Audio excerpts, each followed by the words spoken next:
Merci d'être là. Je passe la parole sans autre à Jörg Lauber, notre ambassadeur auprès des Nations Unies à Genève. Merci beaucoup, Nicolas. And today also a little bit of the ambassador of Switzerland to Davos, I think. And I just have the honor to introduce the president of the Swiss Confederation and, of course, our foreign minister, Federal Councillor Ignacio Cassis. Thank you very much for being here. The floor is yours.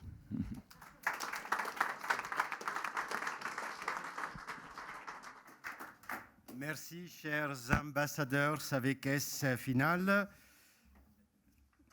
Nicolas Bidot et Jörg Lauber, merci pour l'organisation de cet événement important.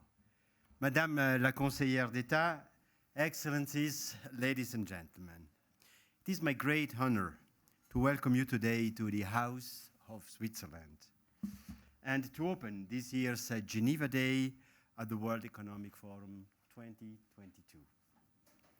Since 2019, the purpose of Geneva Day has been to provide a platform to connect the global leaders present in Davos with the global governance institutions based in Geneva and to discuss how International Geneva can contribute to finding joint solutions to global problems. I am honored that so many of you have answered this call and decided to join us today. And I see many faces and many friends. You are all welcome. We live in an unprecedented times, or to put it in the words of this year's conference, history is at a turning point. In a global context characterized by uncertainty and instability, we need more than ever to look beyond our own horizon, to work towards different perspectives, and to lay the groundwork for an open and inclusive dialogue. Such an approach is the hallmark of the International Geneva and part of the DNA of Swiss foreign policy. However, before addressing the potential of science and technologies to build sustainable peace, which will be the focus of the first panel discussion today, I am pleased to pass the floor to Nathalie Fontanet, conseillère d'État de la République et Canton de Genève, qui nous fait aujourd'hui l'honneur de sa présence ici à la Maison de la Suisse à Davos. Nathalie.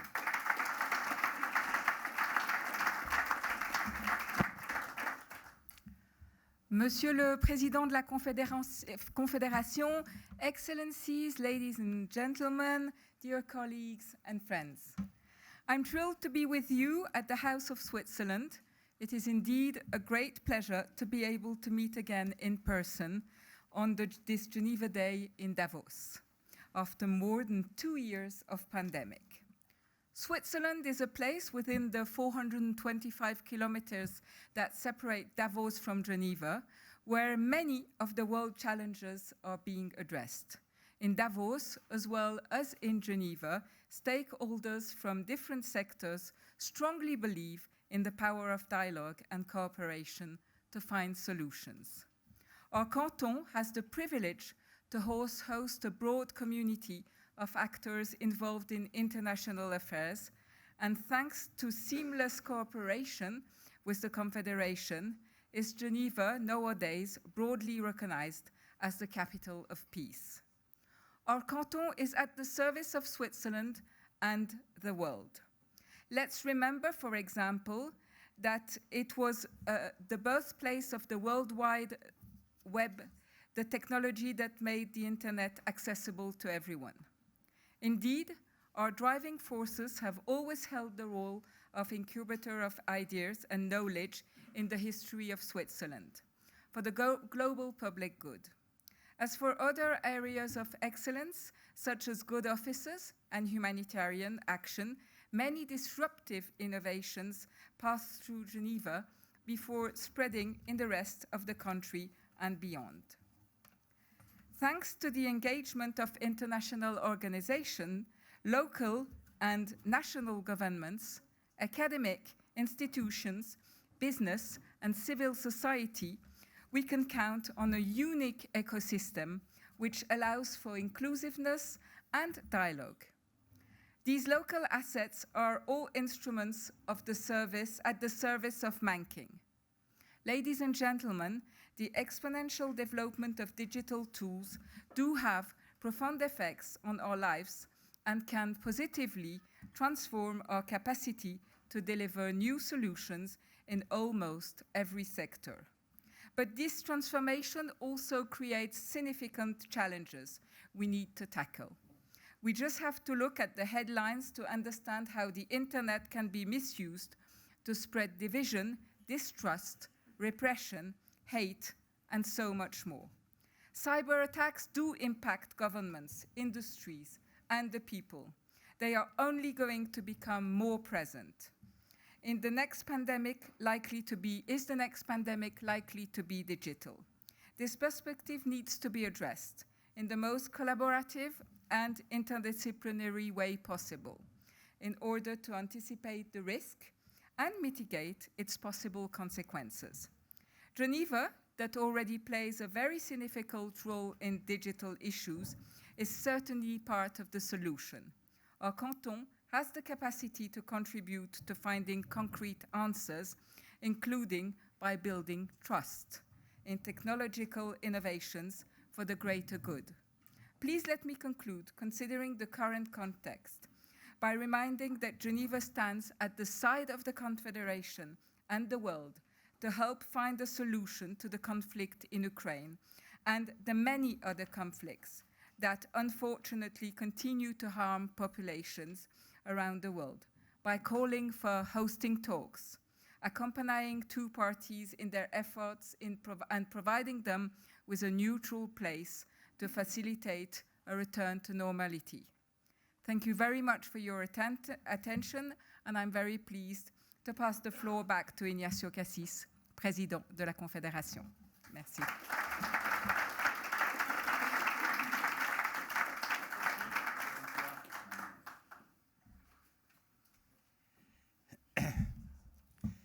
So, Excellencies, ladies and gentlemen, dear colleagues, new technologies are increasingly shaping the way we live, communicate, shop, and think.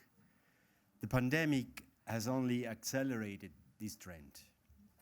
The question is not so much whether we perceive this development as positive or negative, or whether we choose to embrace new technologies or to avoid them. The real question is, are we ready to face this reality as individuals and collectively as a society? Are we ready to make every effort to promote the positive use of new technologies while mitigating the risks? Are we ready to use the full potential of science and technology to build the foundations of sustainable peace? My answer to these questions is resounding yes. This may sound very optimistic given the challenges the world is currently facing, but Russia's unprecedented and inexcusable attack on Ukraine, a sovereign and independent European country, reinforces the need to integrate new technologies as the foundations of sustainable peace. Switzerland condemns Russia's aggression in the strongest possible terms and has therefore supported all EU sanctions against Russia so far.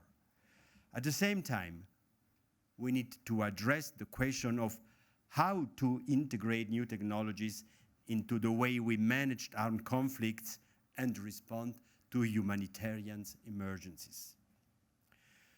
Progress achieved through new technologies must be paired with active measures to ensure that civilian and essential infrastructures, as well as each and every individual, are not affected by potential cyber attacks. It is only fitting that today's Geneva's Day focuses on the use of new technologies. The excellent Geneva Digital Atlas by the Diplo Foundation, which I am holding in my hand, and which I can highly recommend to all of you, gives, can let it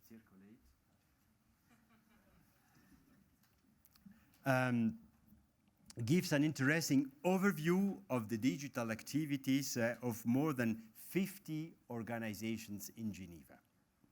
Geneva is very much at the heart of digital governance. It is where technology meets humanity. I would like to highlight the 3 priority areas in which Switzerland is engaged and in which I believe Geneva can make a specific contribution. First, we need to be creative and innovative in our approach to using new technologies to respond to crises and promoting peace. We need to think outside of the box, dare to explore entirely new possibilities. Of course, even in the field of innovation, not everything that glitters is gold. We must also be aware of the risks that come with an increasing dependence on digital and connected tools. And we must also be aware that the digital divide between and within societies is still a reality. But as the saying goes, new technology is not good or evil in and of itself. It's all about how people choose to use it. Ensuring more inclusive digitalization and enhancing connectivity, and therefore priorities for Switzerland, as our support for the GIGA initiative demonstrated. An issue we will hear more about in a few minutes. Furthermore, Switzerland, together with its technical schools and universities, aim to put new technologies to work for peace by mitigating the root causes of conflict, protecting the civilian population in armed conflict, and enlarging the toolbox for peace mediation and conflict resolution. An Alliance for Peace Tech, led by the EPFL and the Geneva Graduate Institute, will strengthen joint efforts in this domain. There are numerous examples that show how new technologies can be used in peace building. For example, digital tools provide assistance in the search for missing persons. They provide decision makers with faster and more accurate data, and they deliver life-saving information to those in need. Together with the ICRC and the OCHA Center for Humanitarian Data, Switzerland has launched the Humanitarian Data and Trust Initiative. This initiative aims to advance the protection and responsible use of humanitarian data through joint actions by states and humanitarian organizations. Second, we must anticipate scientific and technological development. We must make every effort to accelerate the relevant discussions at the political level and to translate scientific findings into concrete measures. 3 years ago, the Swiss government launched the Geneva Science Diplomacy Anticipator Foundation, GESDA, against the backdrop of an unprecedented acceleration of scientific discoveries and the convergence of cognitive science with bio, nano, and information technologies. The aim of GESDA is to create a new and effective mechanism and space for dialogue to foster collaboration between scientists as well as diplomatic and philanthropic communities around the world, to anticipate and prepare technological, ethical, and governance challenges. Among other things, the Foundation compiles the GESDA Science Breakthrough Radar, which provides an overview of the scientific trends and developments that can be expected in the next 5, 10, and 25 years. GESDA's goal is to accelerate informed international action to keep up with peace and of science. This discussion must be broad-based and include all the relevant actors and stakeholders. It is what we call inclusive. I would like to invite you all to join us on the path of forward-looking science diplomacy to contribute your expertise and insights, and ultimately to play your part in ensuring that these insights are implemented in the relevant political and multilateral process. Third, we need to build cross-sectional and cross-disciplinary partnerships to be up to the task. The initiatives I've outlined are just a few examples. We need to join forces to better understand the potential and risks of new technologies and to identify the questions for their most effective use in the service of humanity. I am pleased that today's panel embodies the multi-stakeholders multilateralism we need in order to address these important issues. I look forward to hearing from representatives of international organizations, academia, and the private sector, and to learn how they see their respective role in terms of expertise, resource mobilization, and innovation. Ladies and gentlemen, as today's meeting shows, Geneva has an influence role to play in innovating, anticipating, and building partnership to make tech for good a reality. And when I say Geneva, I do not only mean Geneva as a geographical reality, but also an approach and philosophy based on inclusive multilateral dialogue, anchored in the search for peace and open to the world. This is the spirit of Geneva. In this spirit, I wish you a successful Geneva Day here in Davos and look forward to a stimulating discussion. Thank you for your attention.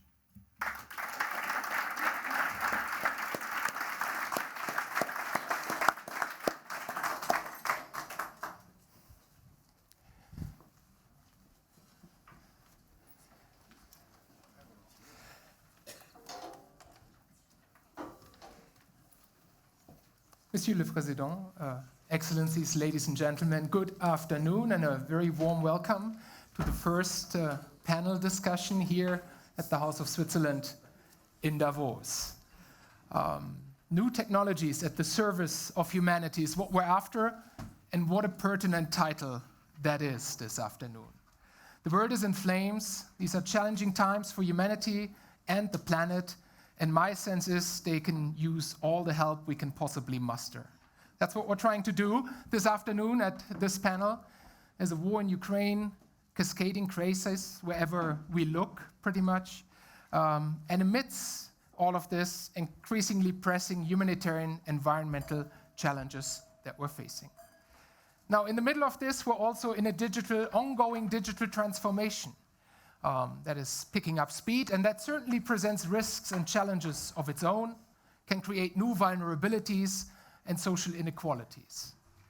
But if we get it right, it also opens up an almost infinite range of possibilities in promoting social development, economic development, and driving home the sustainable development goals. I think Kurt Vonnegut, American writer, he got it quite right when he said, "Science is magic that works." Now, how we make this magic work, I think that's the big question in front of us. That goes to the heart of International Geneva as a center of digital governance. That's what we're going to try and address at the panel just in a moment. How do we make sure that we align tech and science, which are fast in nature, with the slow-going, some would say glacial pace-going multilateral processes that we see internationally so often? How do we make sure we close remaining digital divides among societies and make sure we harness the benefits for all? These are some of the burning questions which we're going to address on this panel just now. And we have a stellar lineup. It's a tall order, really, and I'm happy to just be the moderator of this panel. So I'm really happy to call upon a stellar lineup of speakers with whom we will be discussing these issues. They will not deliver lengthy speeches, but thought-provoking impulse statements, and then we look forward to an interactive discussion with all of you. Let me just, they're all very prominent, they don't really need any introduction, so I'll be short and crisp here. First on the panel, and please join us up here, is Klaus Chernenberger, director of the Essential Tech Center at the EPFL in Lausanne. He will explore the potential of tech to build sustainable peace. I'll continue in the lineup of speakers in their introductions. Next up is Ms. Doreen Bogdan-Martin, director of the Telecommunication Development Bureau at the ITU. Her focus is going to be on a concrete project and bridging digital divides, making digitalization available universally and inclusively. Then Patrick Audier, sharing another very important perspective with us, the private sector and what the private sector can do in delivering tech for a sustainable future. A crucial topic to my mind that also in the center of Geneva, where we have 50 actors, we've just seen the atlas, we need to get it right. We need a networked system, I think, of synergetically cooperating entities that work together rather than side by side. And bringing in the private actor, leveraging their creativity and innovation, I think, is a crucial challenge in front of us. Then, last but certainly not least, is Fabiola Gianotti, Director General of Cern and a Jester board member. She will take the long view, I think, with us. She'll take us on a journey from grid to quantum and consider the value and societal impact of new technologies for fundamental research. Now, without any further ado, we have no time to lose. Klaus, over to you. The floor is yours. Hello? Okay, that seems to be working. Good afternoon, ladies and gentlemen. I'm a big fan of Dante Alighieri, the great Italian poet who wrote the Divine Comedy. As you know, in Dante's Hell, there are 9 circles. I believe that in many countries today, there are actually 3: extreme poverty and inequality, conflicts and violence, and humanitarian disasters. Think, for example, of the Democratic Republic of Congo, where 70% of the population lives in extreme poverty, where a conflict has been raging for 2 decades, and where a massive humanitarian crisis has forcibly displaced millions of people. Closer to us, we can watch the 3 circles of hell unfold in the Ukraine. The 3 circles are closely interrelated and mutually reinforcing. And we also know that climate change will turn up the heat, increasing poverty, vulnerability, and conflict. The primary impact of the 3 circles is to disrupt the fulfillment of essential human needs related to food, energy, water, shelter, health, and information and communication. In these domains, essential technology solutions are crucial for needs to be met. Unfortunately, existing technologies that we use in industrialized countries were designed in a time and for a context of stability, of full access to resources where energy is plentiful, and as if climate change did not exist. These solutions generally fail in the 3 circles of hell because they are not adapted to the context. And let me insist on this point, they are not adapted to the future of industrialized countries either. The context of the 3 circles is a context of scarcity. There is a lack of financial resources, a lack of quality infrastructure, and a lack of qualified personnel. The environment is typically harsh and will get worse with global warming. We therefore need solutions that are radically more affordable, simpler, more robust, more durable, and of the best possible quality to ensure they can durably contribute to meeting essential human needs. At our center, we have designed a unique approach pairing strengths of the academic and the private sector. In academia, we ensure technological, social, environmental, and economic de-risking before transferring to the private sector for implementation.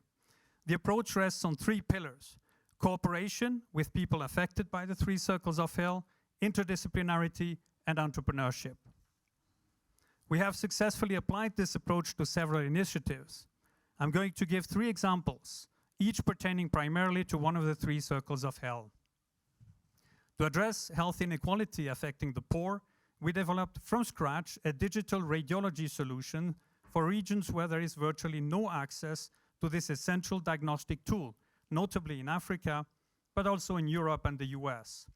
We spun off a startup company which is starting its deployment in sub-Saharan Africa as we speak, with support from Swiss and African investors. My second example impacts humanitarian crisis due to conflicts. EPFL, the ICRC, and ETH Zurich have launched a collaboration called Engineering Humanitarian Action, which has already supported the launch of 12 projects in various domains. They will be implemented via specific self-sustained models in the private sector. Finally, we're applying our approach to the new domain of technology innovation for peace. Last week, we announced the creation of the Swiss Alliance for Peace Tech, together with the Geneva Graduate Institute and with help from the Peace and Human Rights Division of the Department of Foreign Affairs. We are launching our first project to reduce online polarization. In conclusion, I'm convinced that we have reached the end of an era where technologies were designed in and for a few wealthy and stable nations. This is not sustainable on a global scale. And furthermore, even in Europe or the US, we have medical deserts, regions where water is unclean, where electricity outages are frequent, and where people struggle to make ends meet. We need a new kind of technology. Scarcity is a curse, but could become a blessing.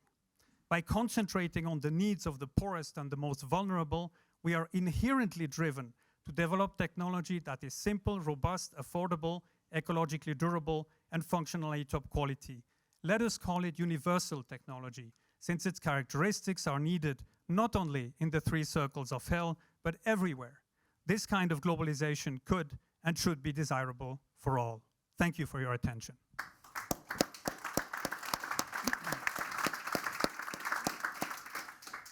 Thank you, Klaus. And I think without further ado, we move on directly from the 9 circles of hell to what I think is going to be a slightly more hopeful outlook. Doreen.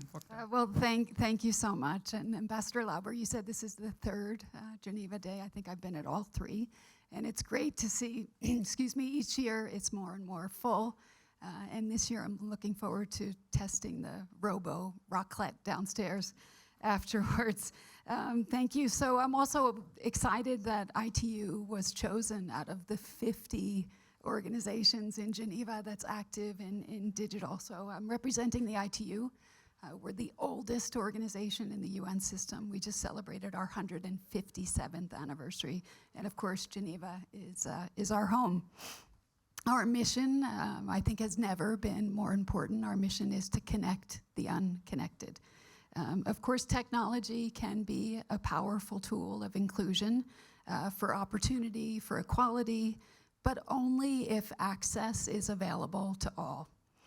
The UN Secretary General has called the digital divide the new face of global inequality. Despite, of course, advances in technology, we talk about AI advances, we have robots helping serve raclette. We do have 2.9 billion people that have never, ever accessed the internet, that are totally excluded from the digital society. As many prep, of course, for the metaverse, and we look at the future of 5G and 6G, others, as I said, have never, ever connected. I think the biggest challenge ahead is to connect the unconnected. And we can't wait for the next pandemic to come to get those 2.9 billion connected. Of course, we also can't hope that market forces alone are going to get it done. I think it's time to leverage the resources through the power of digital development partnerships, and that's why I want to focus my brief intervention on an important partnership that His Excellency, the President of the Confederation, has already referred to, and it's a partnership in education. It's a partnership to leverage digital technologies and to connect every single school on the planet to the internet, and to do that by 2030. And it's called GIGA, G-I-G-A. The pandemic, because of the pandemic, 1.6 billion learners were impacted. 2/3 of the 1.6 billion learners did not have home access to the internet. Many, of course, were girls, and we understand many of those girls will never, ever go back to school. That's a big problem. We can't let that happen again, right? So we joined forces with UNICEF to create GIGA, to connect every school, as I said, to the internet, and every young person to information, opportunity, and choice. Because, of course, a simple internet connection can open the world of opportunities to every young person. It can open the world to opportunities to teachers, to families, and to communities.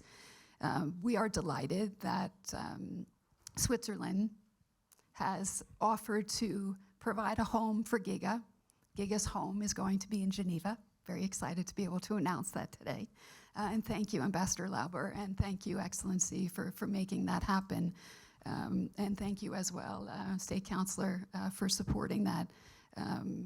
We're really excited because having this home in Geneva is going to help us leverage the 49 other digital initiatives happening in Geneva. It's also going to help us leverage the needed financing. We're going to be developing some interesting financial models. Hint, hint. Good. We've made great progress so far. We've mapped schools in 44 countries. We've connected schools in 19 countries, but we're just scratching the surface. We really need to go big. It's been a sort of startup, but by having a proper home, we hope to scale. We hope to go big because we believe that education is critical when we think about the future. We are living in turbulent times, and we need to make sure that young people do not miss out on the important opportunities that education can provide for their futures. So join us in Giga, and thank you again for the opportunity to be here today. Thank you.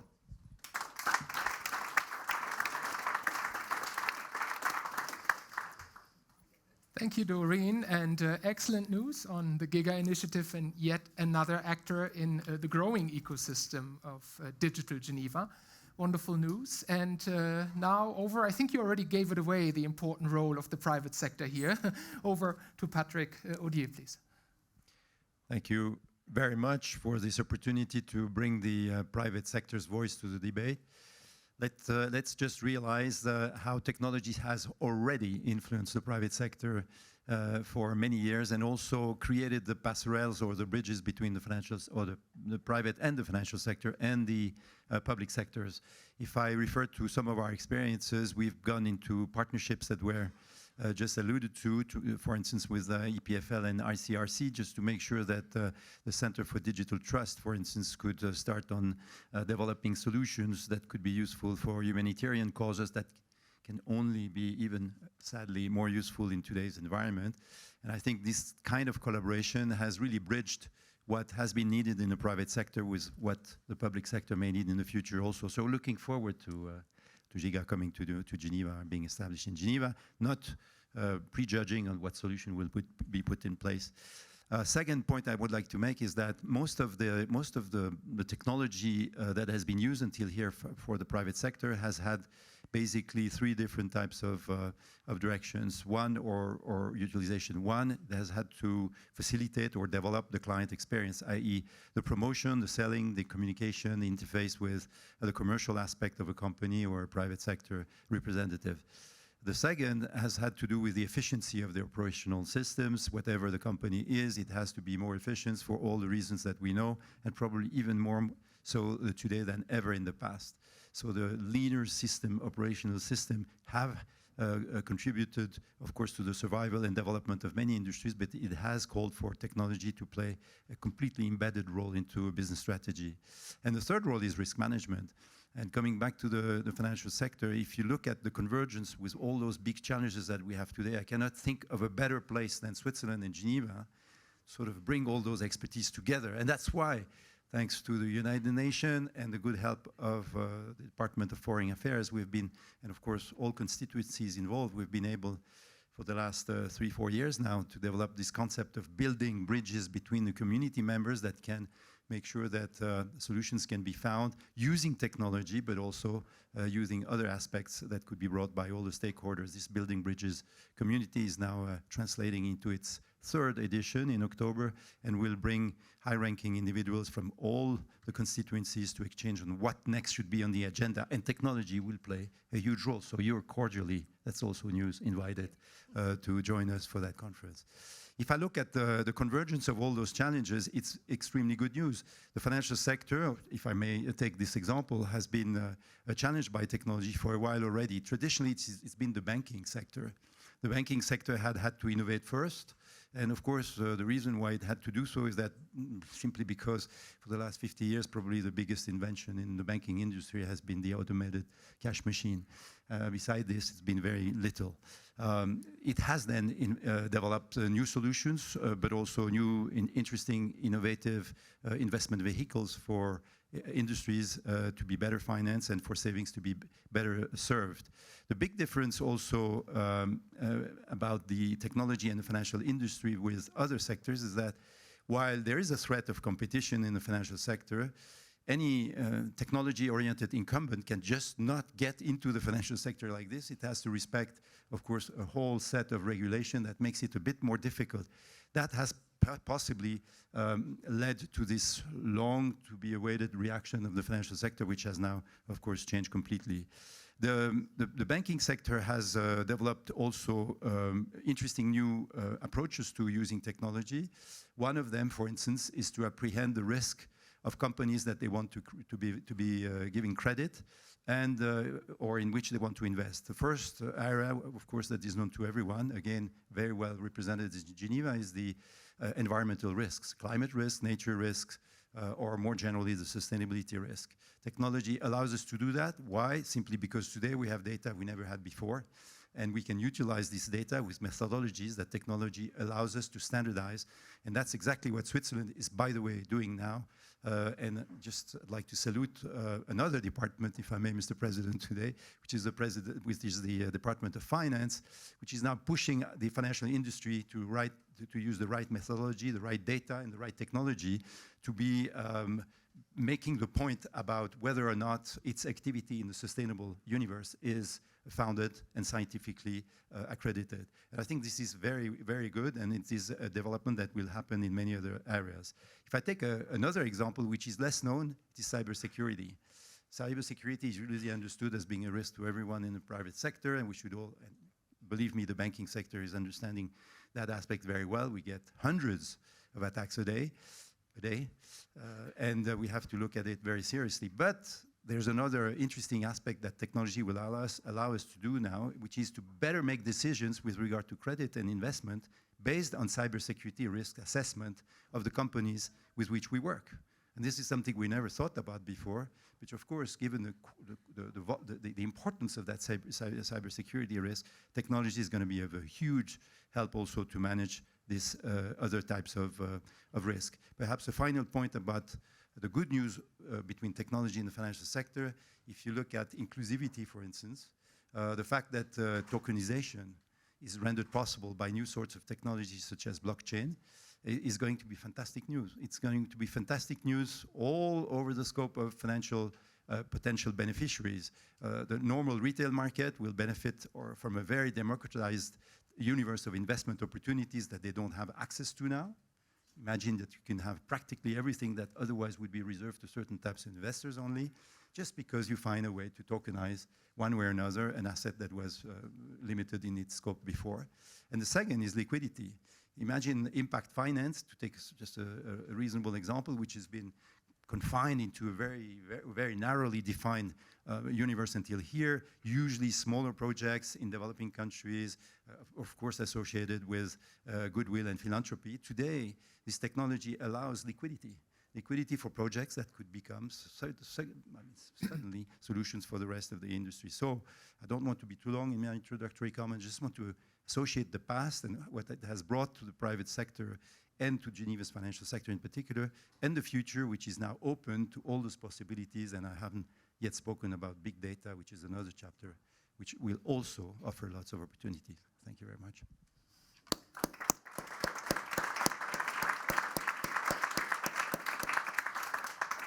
Thank you very much for this, even though it was only 5 minutes, comprehensive, I think, outlook on the many ways how we can innovate in the financing structures. And I think there was a strong call also for building bridges among the different entities there.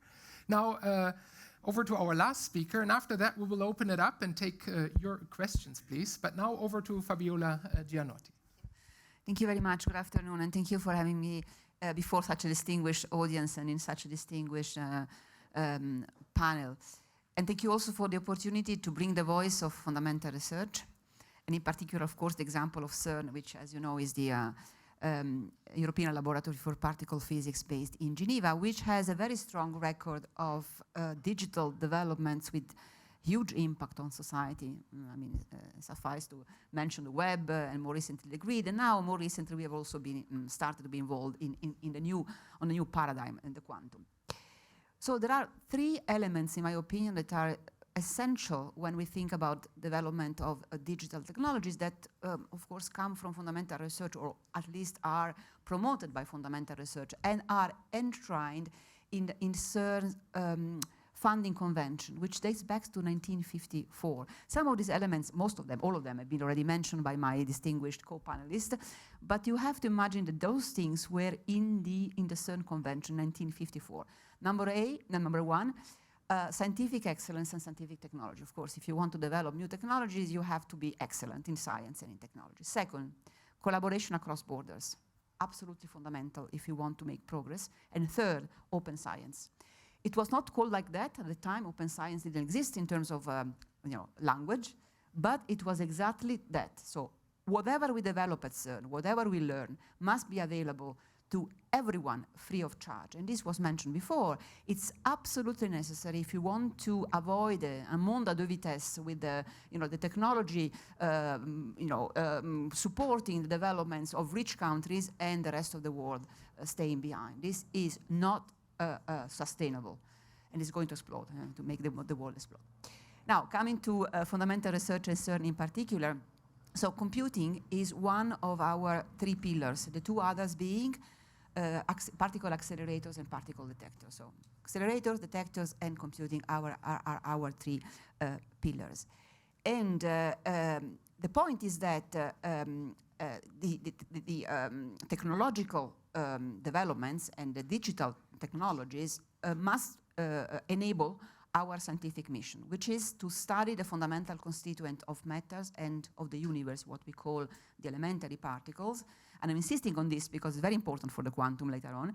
And this allows us also to understand the structure and evolution of the universe. So the goals are pretty ambitious, as you can see. And of course, the goals provide the requirements. Very often, CERN finds itself in a situation where the technologies we need are not available at the moment we need them.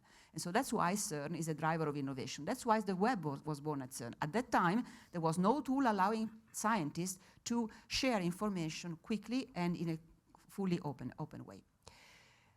What are the main requirements for computing at CERN in the past and also now?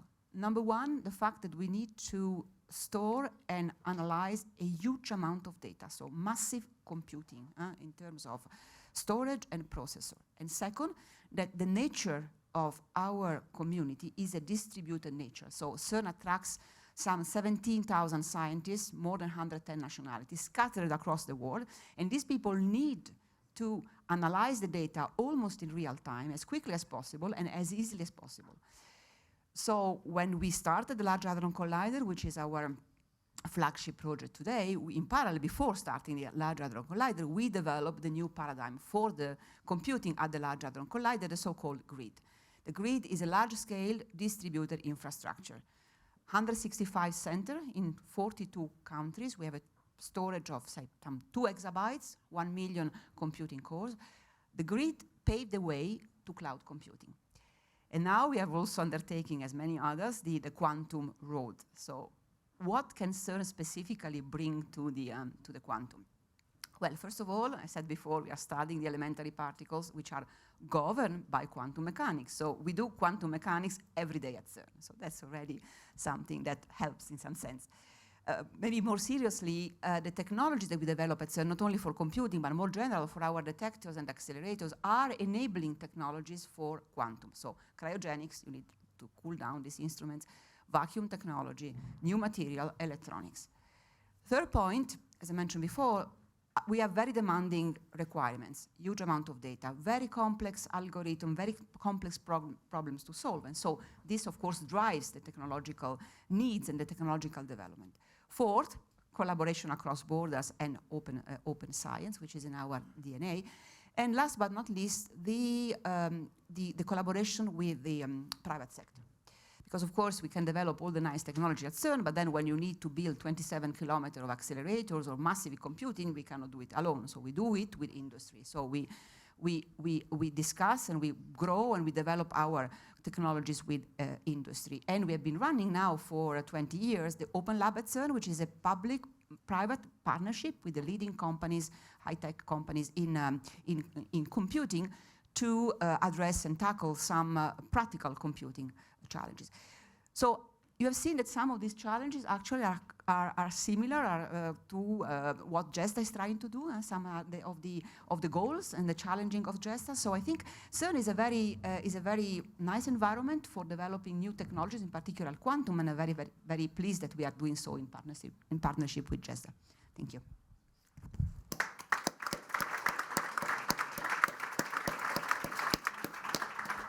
Thank you very much for this tour d'horizon at a rapid pace. And in a nutshell, open science, it really strikes me now that we're shifting towards a more confrontational world order, will be one of the big challenges going forward.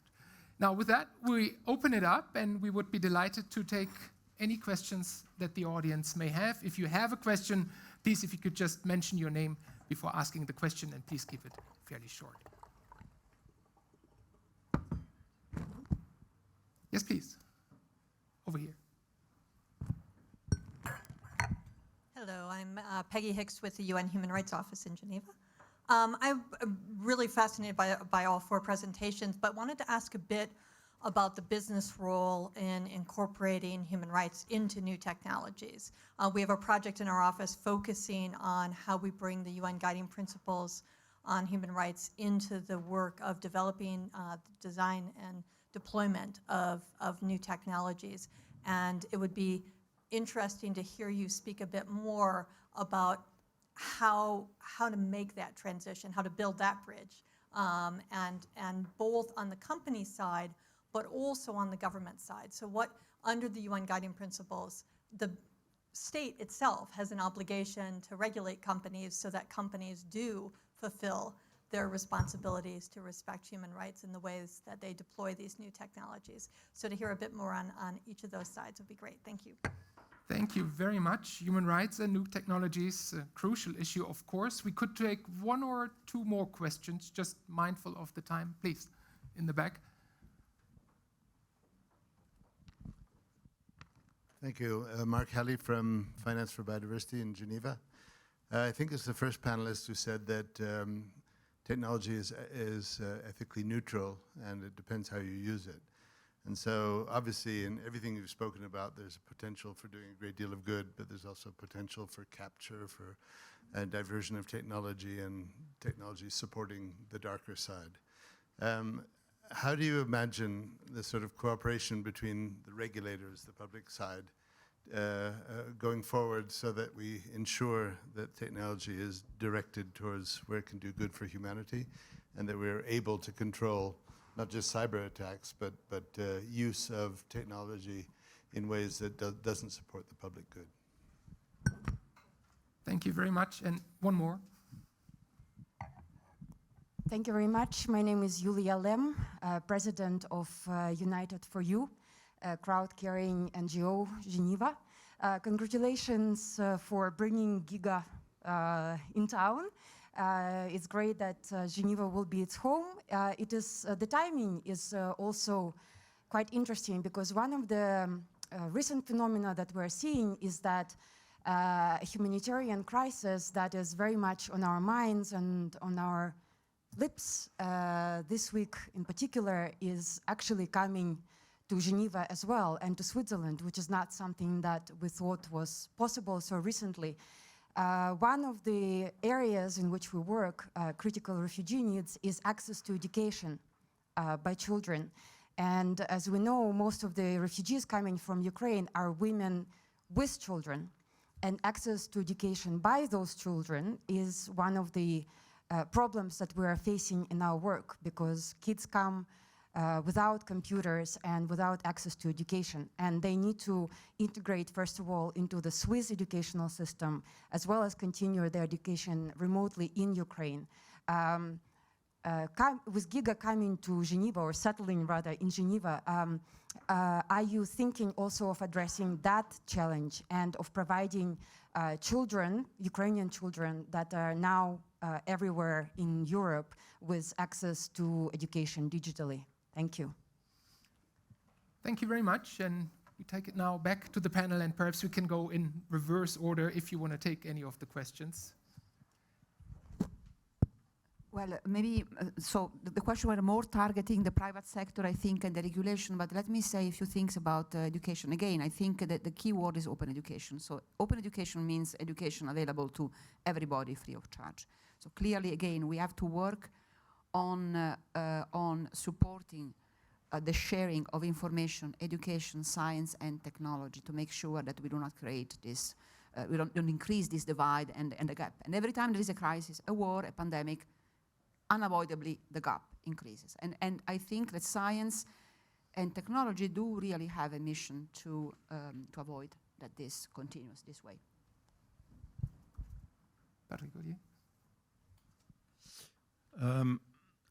On the role of the private sector and its relationship with human rights issues, it's been a long debate. If there was a separate work stream to be adopted for the human rights from what is more generally now becoming a more global challenge of sustainability, as I mentioned. If you take just a small angle to it, for instance, access to natural resources has, of course, an implication whether the private sector destroys or not, or does not destroy, regenerates or does not regenerate the natural resources. That's why I'm slightly more positive answering your question than I would have been a few years ago, because I think that not only do corporations in general have to embed these human rights objectives in their corporate policies at the expense otherwise to be immediately suffering either consumer or talent or regulatory or legal or reputation risk.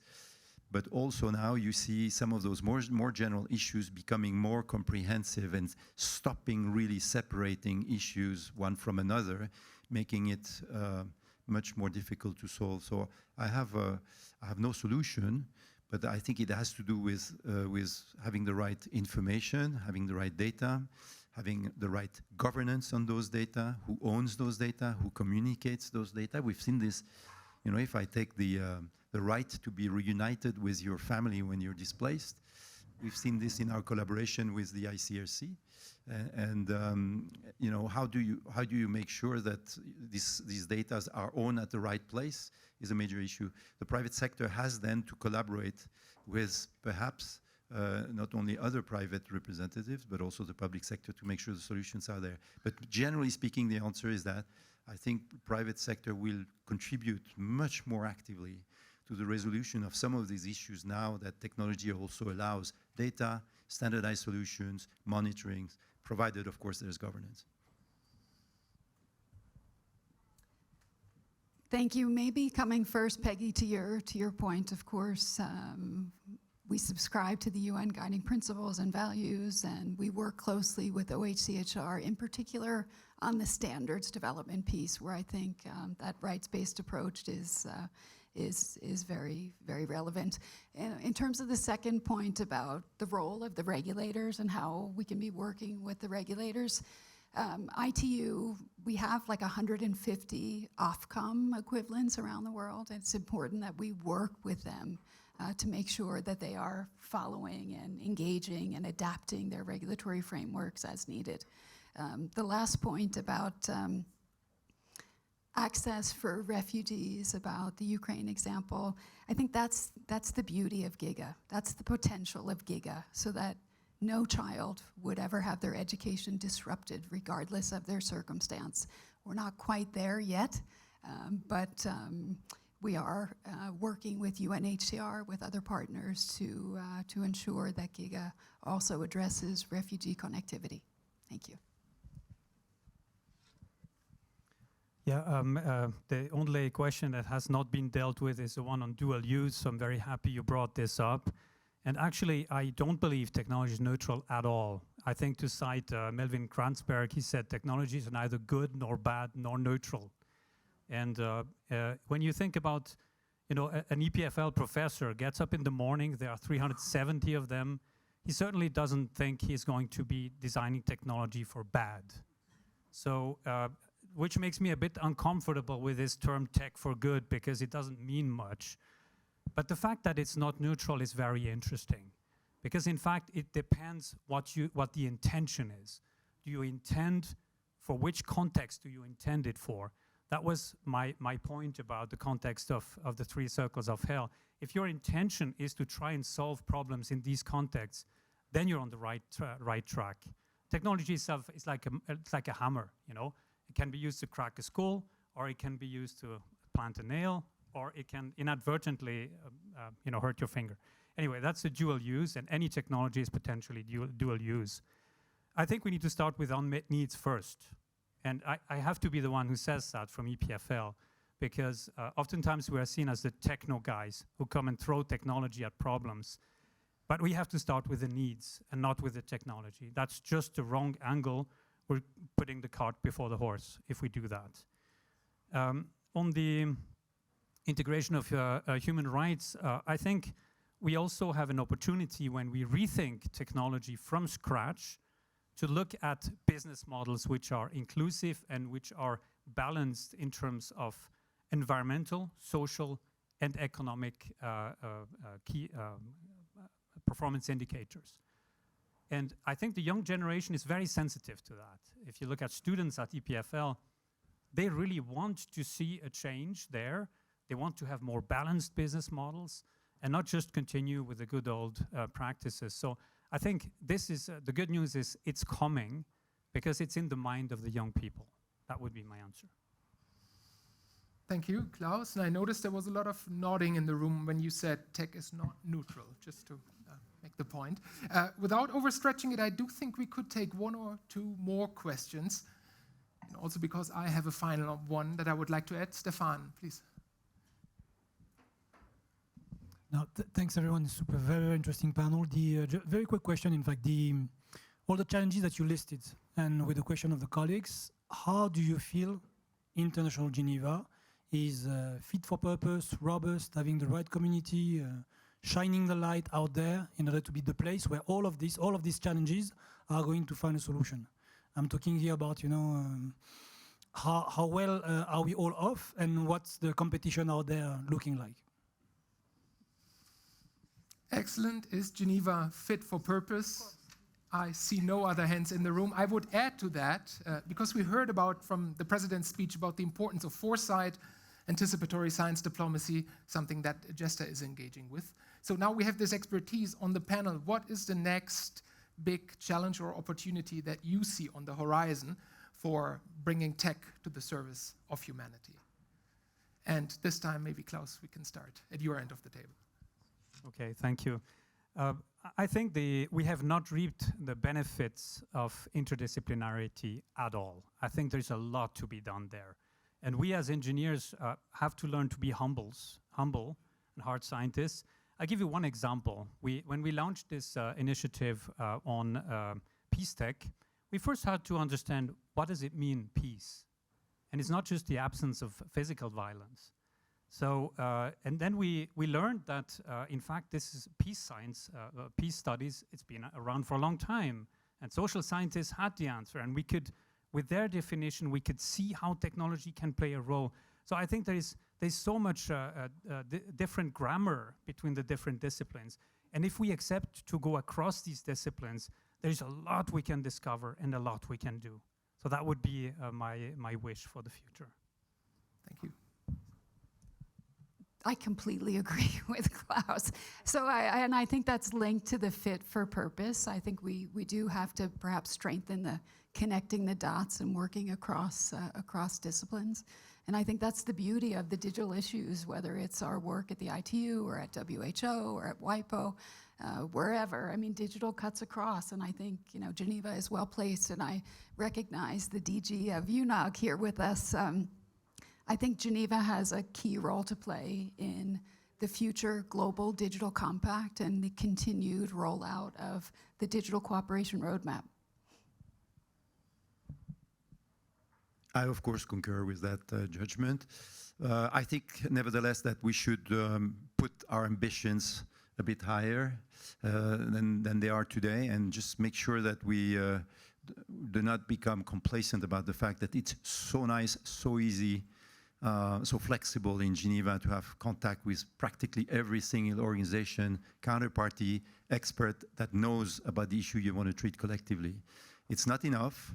We also have to move the agenda. I'm looking at the Director General of United Nations, Tatiana Valovaya, who's here today. She's been extremely helpful in making all the UN-related agencies work together with the private sector in some of those sustainability issues.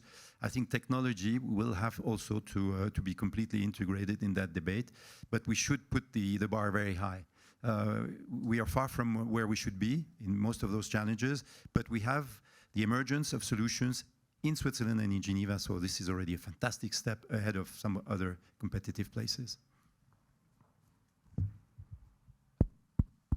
Difficult to be last because all the clever things have been already said. So it's no, of course I concur, and obvious the answer is that Geneva is the ideal place for the development of new technologies, not just for the technology itself, but for all the good elements that need to go with the development of technology we discussed before, open science, collaboration, etc. Geneva provides really an ideal ecosystem because of the UN system, because of many institutions or many research organizations. So, and that's why GESDA actually is born and was born in Geneva. And of course is based in a neutral, is hosted by a neutral country like Switzerland.